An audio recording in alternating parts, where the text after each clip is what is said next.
جبريل امين د الله تعالی نبی له به وحی راوړله.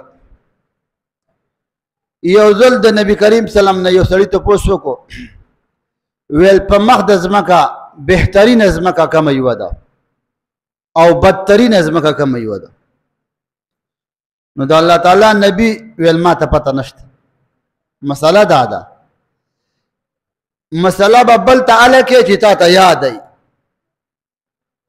حدیث کی راځي خالق به مشران ناپوه مشران به جوړوي، فافتو بغیر علم، فتوا به ورکوي په غیر د علم نه، فادولوا وادولوا، دا د تپوس عالم ګمراه شو، چا چې جواب ورک هغه هم ګمراه شو. د الله نبی وایي ما ته پته نشته. جبريل امین راغی، ویل جبريل امینا په مخ د ځمکه بهترین ځمکه کومه ده او بدترین ځمکه کومه ده؟ ویل ما ته هم پته نشته. الله نه به تپوس کوم، د الله سره چې ملاقات وشو وایي ربه ښه ځمکه کومه ده او بېکاره ځمکه. او جبريل امین وایي دنوت الیه ما دنوت الیه قطو، ای محمده زه د الله ته دومره نږدې شوم په زندګۍ کې زه الله ته دومره نه نږدې شوی.